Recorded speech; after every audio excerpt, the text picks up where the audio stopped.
have a proposal for you. The Amazing Spider-Man 3 might actually be on the way. There are so many fan petitions online for The Amazing Spider-Man 3. Is there any update? No update from me.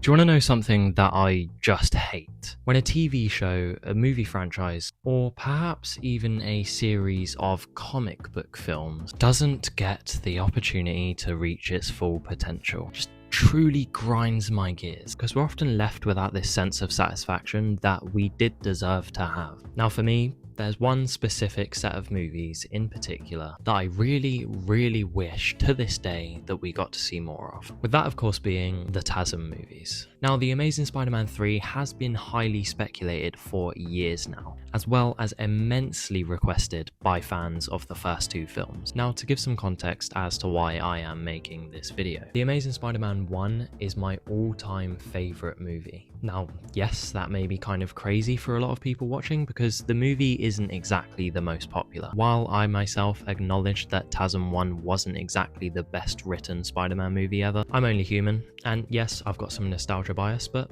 I acknowledge that. However, that isn't the only reason that I love the film. It's more so because of one man in particular. Andrew Garfield.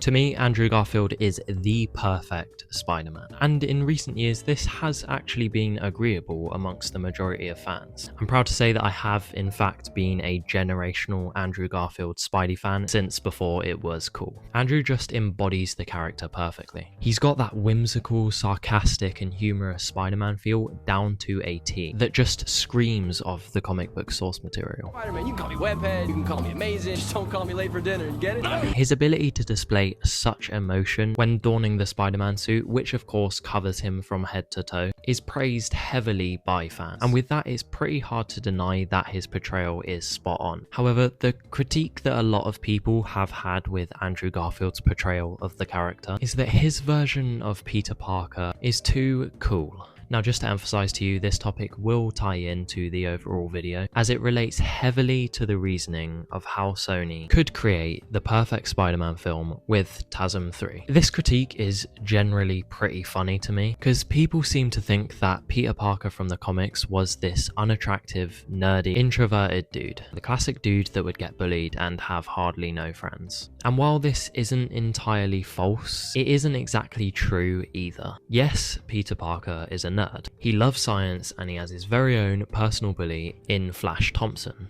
In the original source material written by Stan Lee himself, Peter is actually kind of a douchebag. He does let the armed robber go.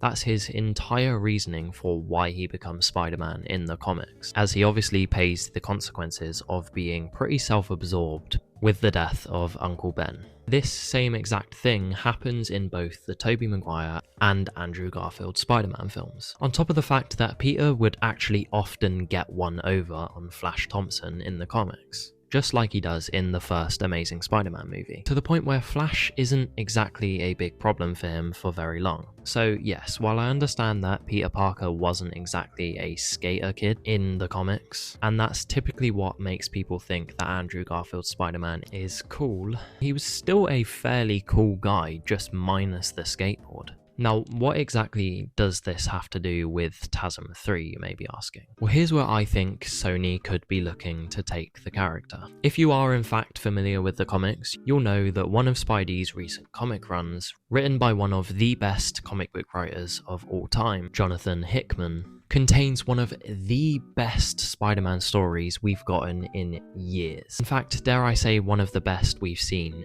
ever. With that, of course, being Ultimate Spider-Man. Now, without giving spoilers for this goated comic book run, which if you haven't read, go ahead and do that after this video, it is peak. But essentially the storyline follows a grown-up Peter Parker, who is now married to Mary Jane and has 2 kids. In this universe, Peter becomes Spider-Man later on in life rather than as a teenager. That is basically the premise of the story, and yes, it's amazing. Now, the connection that fans have made between this Ultimate Spider-Man run and of course the TASM films, is that Andrew Garfield is the spitting image in this comic series. He's got the beard, he's older now, and considering the fact that the original story for TASM 3 that was leaked online years ago didn't really sound too amazing, giving a different iteration of Andrew Garfield's Spider-Man inside of a separate new universe that doesn't exactly directly follow on from TASM 2, it would not only bring TASM fans back again to see Andrew Garfield, but it would also bring even more comic book fans. Now, this may seem a bit far-fetched to you because it obviously wouldn't be the exact same TASM Spider-Man. However, with the multiverse saga well underway in the MCU, and the fact that fans have clearly taken a liking to different iterations of characters from different universes, such as Wolverine in the Deadpool and Wolverine film, it's almost guaranteed that an Andrew Garfield movie in a different universe would obviously receive good feedback from the fan base. And I honestly don't really know where else they could take the character after The Amazing Spider-Man 2, considering it's been a decade since the last film came out, unless they gave Andrew the symbiote suit. Now, a Venom vs. Spider-Man film has been prayed for by fans ever since Venom was given his own solo movie. Unfortunately, this is unlikely to happen now, as Sony has pumped the brakes on their Spidey cinematic universe, at least for now. The sad thing is that they actually could have made this movie, as there were absolutely no legal restrictions surrounding the character of Spider-Man. Couple that with the fact that Andrew Garfield has explicitly stated time and time again that he would love to come back and play Spider-Man, and all that's left to be said is why, Sony? Why? Going back a decade when The Amazing Spider-Man was set to continue for its third installment, several ambitious ideas were on the table for The Amazing Spider-Man 3. Ideas that ultimately never reached a final script. Much of what is known about the movie that was set to happen comes from interviews with the director Mark Webb, as well as statements from writers and of course rumors. Following the events of The Amazing Spider-Man 2, Peter Parker is obviously dealing with the unfortunate loss of Gwen Stacy. And with the unresolved backstory of Peter's parents, especially his father Richard Parker, which the previous film partially set up but didn't conclude, the third installment would in fact escalate these things, not just by introducing more villains, but by having even more existential stakes, death, and most surprisingly, resurrections of previous TASM characters. This was one of the most dramatic ideas, as Peter would discover a formula that could bring people back from the dead. Characters who died like Peter's parents, Captain George Stacy, and of course Gwen Stacy could have been resurrected, but with the resurrection there would come consequences. Norman Osborn was also set to appear, once again with Chris Cooper's returning to play the character. With that, Norman, who had supposedly died from a fatal illness, was going to reappear with the concept that his head would be frozen in a jar, enabling him to become the Green Goblin. Now, one of the most exciting potential plot points was that it was finally going to feature the Sinister Six, with Norman Osborn as their leader. Vulture was another villain that Sony was in fact considering for the Sinister Six as well. Now, the Man in the Shadows, also known as Gustav Fiers, or most commonly known as the Gentleman, who appeared in both TASM movies, was clearly being set up for something big. However, since the series was cancelled, we never got to see what his true intentions were leading to. But we do know that he was set to return in TASM 3 as a behind-the-scenes villain, sort of like a Nick Fury type character, but for bad guys.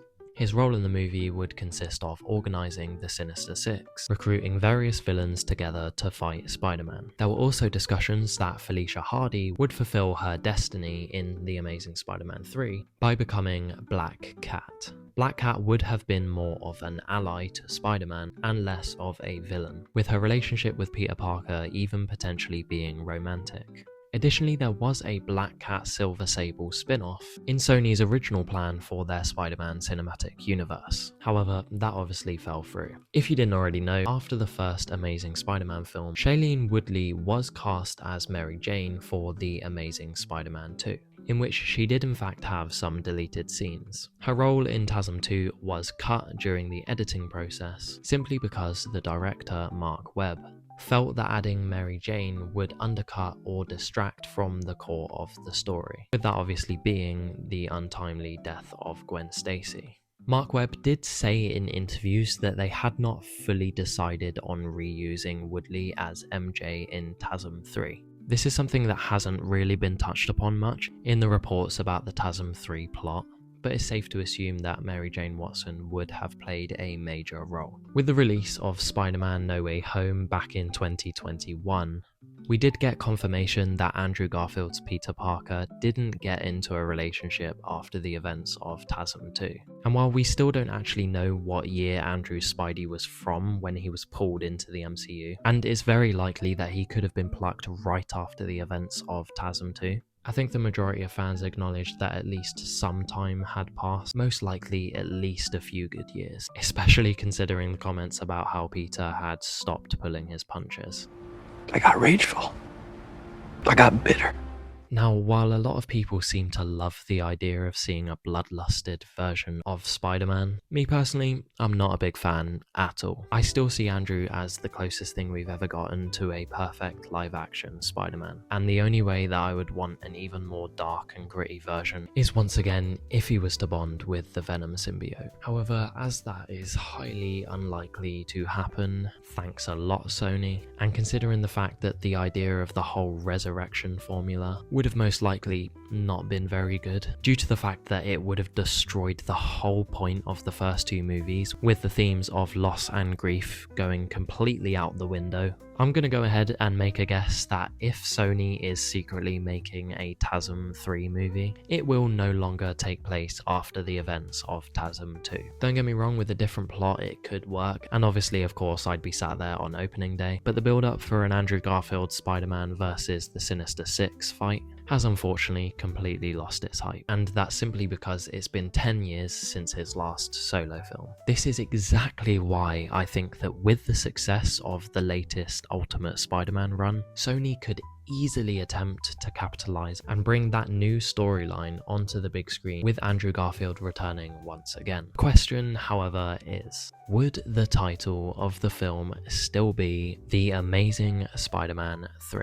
For the sake of bringing people back to theatres and the fact that there are a hell of a lot more Andrew Garfield fans nowadays, I would say that keeping the title as The Amazing Spider-Man 3 is probably the safest bet in terms of getting people excited. In an interview with Variety this year, Andrew Garfield said a return would need to be very strange, something very unique and offbeat. And the Ultimate Spider-Man storyline encompasses just that. It's different, and it's something that could even bring in new fans, simply because it's a new take on Spider-Man that's never been done in live action before.